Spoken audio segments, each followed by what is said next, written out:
नेपाल की सरकार ने 26 ऐसे प्लेटफॉर्म, चाहे यूट्यूब हो, फेसबुक हो, इंस्टाग्राम हो, एक्स हो, ऐसों पर बैन लगा दिया। और जैसे बैन लगता है उसके बाद फिर युवा सड़कों पर उतर आते हैं और ये विरोध प्रदर्शन करना शुरू कर देते हैं। विरोध प्रदर्शन कुछ इस कदर था कि 1997 से लेकर साल 2012 के बीच में पैदा हुए ऐसे युवा सड़कों पर उतर आते हैं जिनकी संख्या लाखों के हिसाब से होती है। वो संसद भवन की तरफ कूच कर रहे थे और इसी बीच में उन्होंने रोकने की कोशिश की। एक डीएसपी ने आदेश किया और लगातार गोलियां चलना शुरू हो जाता है। 19 की मौके पर ही हत्या कर दी जाती है।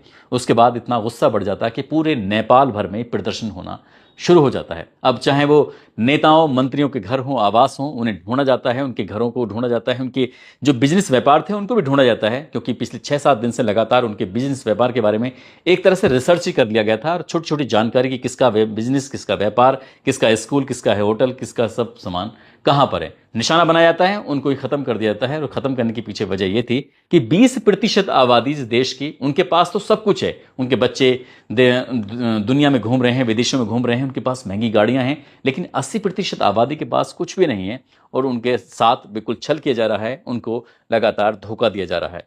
हिंसा बढ़ने लगती है और हिंसा बढ़ते बढ़ते लगभग 34 लोगों की मौत हो जाती है और 1300 के आसपास लगभग घायल हो जाते हैं और 1500 कैदी ऐसे होते हैं जो जेल तोड़कर इधर उधर भाग जाते हैं। हालांकि सेना ने अपने मामले इसमें कुछ हिम्मत दिखाने की कोशिश की, कर्फ्यू लगाए, लोगों को रोकने की कोशिश की और जो जनरेशन थी, जो युवा थे, वो सड़कों पर उतर रहे थे, उनको समझाने की कोशिश की। इसके बाद फिर वो सही ट्रैक पर चलने लगते हैं। कौन होगा नेपाल का प्रधानमंत्री, अभी इस पर विचार विमर्श चल रहा है और इसको लेकर सोशल मीडिया के अलग अलग प्लेटफॉर्म हो या फिर प्रिंट मीडिया हो, इलेक्ट्रॉनिक मीडिया हो, पूरी दुनिया भर में इसी बात को लेकर चर्चा चल रही है। दरअसल आज की इस कहानी के माध्यम से हम नेपाल के इतिहास को झांकने की कोशिश करते हैं। करीब 24 साल पुरानी ये बात है। वहां पर जब राजतंत्र हुआ करता था, राजा के परिवार के 9 लोगों की एक ही रात में हत्या कर दी जाती है। इस हत्या के पीछे का क्या कारण था, जैसे आज चर्चा चल रही है, वैसे राजा के परिवार के 9 लोगों की हत्या की भी पूरी दुनिया भर में चर्चा हुई थी। आज की इस कहानी के माध्यम से यही जानने की कोशिश करते हैं कि क्यों हुई थी राजा के परिवार के 9 लोगों की हत्या। आदाब, नमस्कार, सत श्री अकाल। मैं उस्मान सैफी। आज की जो सच्ची घटना मैं आपको सुनाने जा रहा हूं, ये सच्ची घटना है पड़ोसी मुल्क नेपाल की। बात कर रहा हूं 1 जून 2001 की। नेपाल के महाराजा हुआ करते थे उन दोनों वीरेंद्र। दरअसल उनके बड़े बेटे, जिनका नाम दीपेंद्र था, उन्हें युवराज दीपेंद्र के नाम से जाना जाता था, पहचाना जाता था। दरअसल इस परिवार में, जो राजा के परिवार में, एक प्रथा थी कि हर महीने के तीसरे शुक्रवार को शाम के समय एक पार्टी आयोजित की जाएगी और उस पार्टी में सिर्फ परिवार के लोग ही शामिल हो सकते हैं। और इस बार की जो मेजबानी थी वो ली थी महाराजा के बड़े बेटे युवराज दीपेंद्र ने। उन्होंने पूरी तैयारी कर ली थी और नारायण हेती महल में ये पार्टी होने वाली थी। और इस पार्टी में सबसे पहले जो शामिल होते हैं वो महाराजा के बहनोई महेश्वर कुमार सिंह। 6:45 के शाम का वक्त था। 1 जून 2001 की ये बात थी। तैयारी चल रही थी। इसी बीच में जो महाराजा के बड़े बेटे थे, इसी नारायण हेती महल के अंदर ही एक रूम था जिसमें एक खेल खेला जाता था जिसका नाम बिलियर्ड्स, जिसका नाम होता है। वहां पर महाराजा के बड़े बेटे, जिनका छोटे बेटे, नाम उनका राजकुमार निराजन होता है, साथ ही दामाद होते हैं जिनका नाम कैप्टन राजीव शाही होता है। वो जोर आजमाइश कर रहे थे, वो दाव लगा रहे थे, खेल रहे थे। इसी बीच में और जो महारानी थी ऐश्वर्या, वो लाल साड़ी में बड़ी खूबसूरत वो सज धज के एकदम पहुंच जाती हैं। साथ ही जो उनकी ननद होती हैं, यानी कि महाराजा की बहन शोभा, शांति, शारदा, ये भी पहुंच जाती हैं तैयार होकर। अब युवराज के जो दीपेंद्र है, युवराज, उनके चचेरे भाई, जिनका नाम पारस होता है, वो भी पहुंच जाते हैं अपनी माँ के साथ। माँ यानी कि राजकुमारी कोमल, उनकी बहन प्रेरणा भी आती है और पारस की पत्नी हिमानी भी वहां पर पहुंच जाती है। धीरे धीरे करके मेहमान बढ़ रहे थे, लेकिन महाराजा अभी तक नहीं आए थे। महाराजा वीरेंद्र के ना आने का कारण कुछ इस तरह से था, क्योंकि महाराजा वीरेंद्र एक पत्रिका के संपादक को अपना इंटरव्यू दे रहे थे और उनके जो संपादक का नाम था माधव रिमाल, जो इंटरव्यू कर रहे थे। इसी बीच में लगातार वक्त आगे बढ़ रहा था और घर परिवार के लोग इंतजार कर रहे थे कि महाराजा कहाँ हैं। इसी बीच में जो आपस में बातचीत करते हैं, कोई कोल्ड ड्रिंक पी रहा है तो कोई शराब पी रहा है, कोई जिस तरह से जो परिवार के लोग थे एंजॉय कर रहे थे। लेकिन परिवार के, इस राजशाही परिवार के अलावा बाकी किसी की भी कोई एंट्री नहीं थी, ना कोई सेनापति, ना कोई कुछ भी नहीं आ सकता था। सिर्फ परिवार के लोग इकट्ठा हो सकते थे। आखिरकार महाराजा के भी आने की सूचना मिल जाती है और एडीसी सुंदर प्रताप राणा उन्हें मुख्य द्वार तक छोड़ देते हैं और मुख्य द्वार तक छोड़ने के बाद वहां जहां पार्टी चल रही थी वहां वो भी पहुंच जाते हैं। बड़े बेटे दीपेंद्र ने अच्छी खासी ज़्यादा शराब पी ली थी। वो नशे में कुछ इस तरह से धुत हो रहे थे कि वो अपने आप को संभाल नहीं पा रहे थे। कभी इधर गिर रहे थे, कभी इधर गिर रहे थे। ऐसे भी गिरते गिरते नशे में धुत आखिरकार वो ज़मीन पर गिर ही जाते हैं। और जैसे ही गिरते हैं, उनके जो चचेरे भाई वहाँ पर आए हुए थे, इनका नाम पारस होता है, साथ ही छोटा भाई राजकुमार निराजन और उनके जो कैप्टन राजीव शाही, इन्होंने तीनों ने हिम्मत की। हिम्मत करने के बाद बड़े युवराज को उठाया। उठाने के बाद शयन कक्ष जो था, जो बिल्कुल पास में था, उस शयन कक्ष में ले जाकर उनको वहां पहुंचा देते हैं। इसी बीच में जो महाराजा की माँ भी अब मर्सिडीज कार से पूरे लाव लश्कर के साथ वहां पर पहुंच जाते हैं। और पहुंचने के बाद असल में जो बिलियर्ड्स के बराबर में जो रूम था, उस रूम के बराबर में जाकर वहाँ सोफे था, उस सोफे पर आराम से बैठ जाती हैं। अब ये जो युवराज थे वो नशे में धुत थे, उनको उठाकर वहाँ पड़ोस वाले कमरे में जो शयन कक्ष था वहाँ पर जाते हैं, आराम से लिटा देते हैं। लिटाने के बाद अब यहाँ से बाकी सब चले आते हैं, पारस, राजकुमार निराजन और कैप्टन राजीव शाही। आइए आखिर पार्टी में आकर एंजॉय करने लगते हैं। लेकिन इसी बीच में लगभग रात के 8:30 बजे के आसपास का वक्त हो रहा था। युवराज की आंख खुल जाती हैं। युवराज दीपेंद्र उठते हैं। उठने के बाद वो सीधा बाथरूम जाते हैं, वहां जाकर उल्टियां करते हैं। अब उन्हें थोड़ा सा रिलीफ सा महसूस हो रहा था, कुछ ठीक सा महसूस कर रहे थे। जो उन्होंने लिबास पहने हुए थे राजा वाले, उन लिबास को उतार देते हैं और सैनिक वाले कपड़े पहन लेते हैं। सैनिक वाली पोशाक में आ जाते हैं। सैनिक की वर्दी थी, काले मोजे, एक जैकेट थी, सैनिक बूट थे, काला चश्मा, हाथों में दस्ताने, इस तरह से पहनते हैं।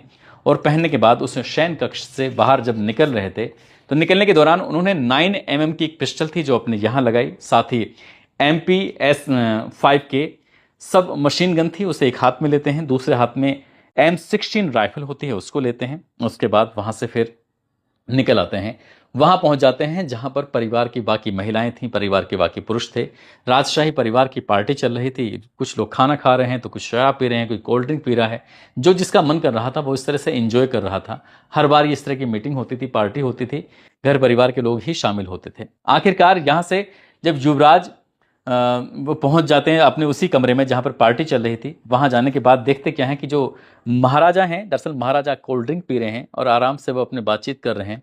इसी बीच में युवराज दीपेंद्र ने MP-5 के मशीन गन निकालते हैं और मशीन गन निकालने के बाद उसको ऊपर करते हैं और एकदम टिकट दबा देते हैं। जैसी गोलियां चलने लगती हैं, तो जैसे स्टैंड गन से गोली लगती हैं, दुक दुक दुक दुक किस तरह से अब बड़ी संख्या में गोलियां चलने लगती हैं और वो सीधा ऊपर जाके जो छत थी, छत में जाकर लग जाती हैं। जैसे छत में गोली लगती हैं तो वहां से जो सीमेंट था वो भी टूट टूट के नीचे गिरने लगता है। अभी तक ऐसा लग रहा था शायद किसी गलती की वजह से ये बटन दब गया था, यानी टिकट दब गया था और इस वजह से शायद कुछ ऐसा हुआ है। लेकिन ऐसा कुछ नहीं था। महिलाएं भी हंसने लगती हैं। उन्होंने अपनी जो बंदूक थी, अपनी जो मशीन गन थी, उसको फिर वो लेकर इधर से उधर घूमने लगते हैं। अब ये बिल्कुल राजा के पास जाकर खड़े होते हैं, थोड़ा सा फासले से, और राजा की तरफ निशाना साधते हैं, अपने ही पिता की तरफ। युवराज ने जैसे निशाना साधा तो बाईं तरफ गोली लगती है और जैसे गोली लगती है तो गिर जाते हैं। अब उन्होंने पूछा नेपाली भाषा में कि ये तुम क्या कर रहे हो, इतना भी पूछा। लेकिन इसी बीच में जो इनके दामाद होते हैं कैप्टन शाही, उन्होंने तत्काल प्रभाव से अपना कोट उतारते हैं और उन कोट उतारने के बाद जिस जगह से ब्लड निकल रहा था, खून बह रहा था, उस खून को रोकने की कोशिश कर रहे थे। इसी बीच में उनके चाचा आ जाते हैं, जहाँ धीरेन्द्र शाह होता है। धीरेन्द्र शाह अपने भतीजे दीपेंद्र युवराज से कहते हैं कि बेटा ऐसा क्या कर रहे हो, क्या लाओ ये हथियार मुझे दे दो, मैं संभालता हूँ। लेकिन उन्हें इस तरह का दोबारा कुछ कहने का मौका ही नहीं मिलता और युवराज ने अपने चाचा की तरफ बंदूक उठाते हैं और एक के बाद एक कई गोली मार देते हैं। जैसी गोली लगती है तो चाचा के भी मौके पर ही मौत हो जाती है। इसके बाद जो होता है वो किसी ने कल्पना नहीं की थी। अब इसके बाद उन्होंने दोनों हाथों से लगातार गोलियां चलाना शुरू कर देते हैं। जो भी मेहमान इस घर में मौजूद थे, अब उन मेहमानों ने, महिलाओं ने, वो इधर उधर छुपकर अपनी जान बचाने की लगातार कोशिश कर रहे थे। लेकिन लगातार गोलियां चल रही थी, 1.5 से 2 मिनट तक लगातार गोली चलती रहती है। अब इस बीच में जो इनकी माँ होती है, महारानी ऐश्वर्या, वो इस कमरे से, इस रूम से बाहर निकलती हैं, सीढ़ी की तरफ भाग रही थी। पीछे से गोली चलती है, उनको भी गोली मारकर उनकी हत्या कर दी जाती है। जो भाई होता है निराजन, जो राजकुमार था, उसको भी गोली मार दी जाती है। बहन होती है श्रुति, उसको भी गोली मार दी जाती है। अब तक इस पूरे घटनाक्रम में राजा के परिवार के 8 लोगों की हत्या हो चुकी थी, मर चुके थे। अब इसी बीच में वो दीपेंद्र वापस आता है। पिता जो गंभीर रूप से घायल हो चुके हैं, उनकी गर्दन पर गोली लग चुकी थी, उसके ब्लड को रोकने की कोशिश की जा रही थी। बिल्कुल पास में जाते हैं और अपने पिता को एक के बाद एक कई गोलियां मार देते हैं। महाराज अभी तक जिंदा थे लेकिन वो अब मर चुके थे, ऐसा बिल्कुल साफ साफ प्रतीत हो रहा था। लेकिन युवराज को लग रहा था कि ये देखना चाहिए कि वो जिंदा हैं या मर चुके हैं। एक के बाद एक अपने पिता को कोई लात मारी जाती हैं, उधर से इधर हिलाने डुलाने की कोशिश की जा रही थी। अब इस बीच में जो भी वहां आसपास में थे वो सबके सब अपनी जान बचाकर भागने की कोशिश करते हैं। कुल मिलाकर रात के लगभग 9:30 के आसपास का वक्त हो चुका था। दीपेंद्र यहां से जा चुके थे, बाकी लोग यहां पर आ चुके थे। इसके बाद जितने भी लोगों को गोलियां लगी हुई थी उन सबको यहां से लेके जाते हैं सीधा हॉस्पिटल में। हॉस्पिटल लेके जाते हैं, डॉक्टर लोग 9 लोगों को मृत घोषित कर देते हैं। यानी कि राजा के यहां पर इतना बड़ी त्रासदी हो जाती है, इतनी बड़ी बात हो जाती है। और अगला दिन आता है 2 जून 2001, और इस बात का किसी को कानो कान खबर ही नहीं थी। ना किसी अखबार में खबर थी, ना किसी टेलीविजन में खबर थी। लेकिन धीरे धीरे खबर ये पूरे देश भर में वायरल हो जाती है, पूरे दुनिया में पता चल जाती है कि नेपाल के राजा की हत्या कर दी है, उनकी पत्नी की हत्या कर दी, उनकी बेटी की हत्या कर दी, उनके बेटे की हत्या कर दी है। और जो बड़ा वाला बेटा है अब उसने अपने आप को स्वयंभू राजा घोषित कर दिया था। 2 जून 2001 की बात है जब उन्होंने अपने आप को राजा घोषित कर दिया।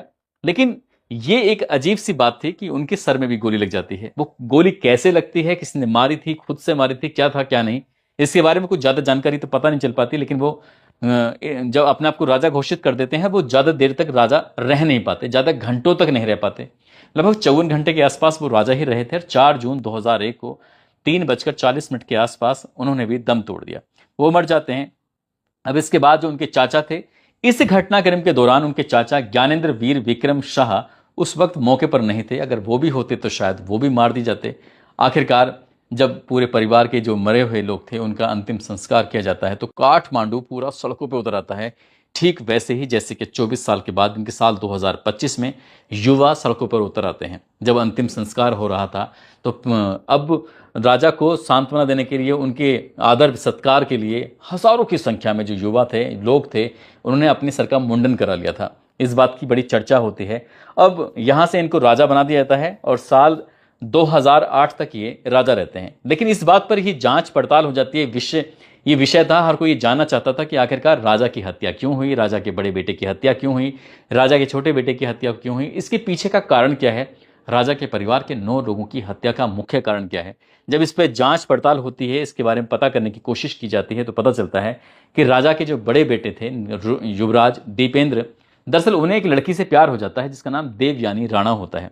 उनसे प्यार हो जाता है। वो अपनी माता से, अपने पिताश्री से कह रहे थे कि मैं देवयानी राणा से शादी करना चाहता हूं। लेकिन परिवार में खासकर माँ और दादी इस रिश्ते को लेकर नाखुश थी। उन्होंने साफ साफ इनकार कर दिया था कि ये शादी नहीं हो सकती। और इसके पीछे की जो मेन मुख्य वजह थी, उनका ये कहना था कि अगर तुमने शादी करके घर में इस लड़की को लेकर आए तो जो शाही पदवी है, यानी कि राजा के बाद तुम ही राजा बनोगे इस देश के, तो देख लेना इस शाही पदवी को तुमसे छीन लिया जाएगा, तुम्हारा भाई या फिर कोई और यहाँ का राजा बनेगा। जब इस तरह की बात थी तो उन्हें गुस्सा था, अपने परिवार के प्रति बहुत ज़्यादा क्रोध था और इसीलिए उन्होंने अपने परिवार के 9 लोगों की वो हत्या कर देते हैं। ये घटनाक्रम उस दौर में पूरे दुनिया भर में चर्चित रहा था। इसके बारे में जांच पड़ताल भी हुई थी, बहुत सारी बातें हुई थी, तरह तरह के लोगों ने अलग अलग तरह की बातें भी की थी। लेकिन मेन बात, मुख्य बात यही निकल के आती है कि युवराज दीपेंद्र का एक लड़की से प्यार था, इश्क था, और इसी का परिवार वाले तैयार नहीं था और उन्होंने इस तरह से हत्या कर दी थी। करीब करीब इस घटना के 24 साल के बाद साल 2025 में नेपाल सरकार, जब राजतंत्र बिल्कुल पूरी तरह से खत्म हो चुका था, साल 2008 के बाद में फिर लोकतंत्र हो जाता है। जनता ही अपने प्रतिनिधि को चुनती है और उसके बाद फिर वहां पर सरकार चलती है। वहां के जो प्रधानमंत्री होते हैं केपी शर्मा ओली, वो एक आदेश ऐसा जारी कर देते हैं कि सोशल मीडिया के लगभग 26 ऐसे प्लेटफॉर्म जिन पर बैन लगा दिया जाता है, रोक लगा दी जाती है। उसके बाद फिर युवा सड़कों पर उतर आते हैं और धरना प्रदर्शन, आगजनी, जहां देखो वहां पर ये पूरे देश भर की हालत इतनी खराब हो जाती है कि 34 लोग मारे जाते हैं और 1300 के आसपास घायल हो जाते हैं। संसद भवन, सुप्रीम कोर्ट, राष्ट्रपति भवन, सरकारी गैर सरकारी कार्यालय, उनमें आग लगा दी जाती है। अब इसके बाद फिर सेना स्थिति को संभालती है, कर्फ्यू लग जाता है। लेकिन अब है प्रधानमंत्री इस देश का कौन बनेगा। 4 लोगों के नाम सामने आते हैं, जिसमें एक है सुशीला कार्की, साथ ही कुलमान घिसिंग, बालेंद्र शाह, हरकन समपांग, इनका नाम सामने आता है। इनमें से कौन पीएम बनेगा, कौन नहीं बनेगा। लेकिन इस बात को लेकर यह भी पता चल रहा है कि जैन जी, यानी कि जो 1997 से लेकर साल 2012 के बीच में जो पैदा हुए युवा थे, उनमें भी 2 फाड़ हो चुका है। अब वो कोई कह रहा है कि सुशील कार्की बनेंगी, सुशीला कार्की, और कोई कहते हैं कि बालेंद्र शाह बनेंगे। ये कौन बनेगा कौन नहीं बनेगा, लेकिन नेपाल की जो स्थिति है वो वाकई अपने आप में बड़ी चिंतनीय है, सोचने वाली है। और लोगों में बड़ा अजीब सी हलचल सी है, वहाँ के खासकर युवाओं में, पूरे देश में, कि आखिर आगे भविष्य में क्या होगा। जो भी होगा सो होगा, लेकिन जिस तरह से नेपाल में हुआ है उस नेपाल को सुधरने में, ठीक होने में, इसकी स्थिति को सही पटरी पर आने में कम से कम कई दशक लग जाएंगे, 1.5 दशक 2 दशक भी लग सकते हैं। लेकिन जो भी होता है वाकई गलत होता है। दोस्तों, इस पूरे घटनाक्रम को सुनाने का उद्देश्य किसी को परेशान करना नहीं है, किसी का दिल दुखाना नहीं।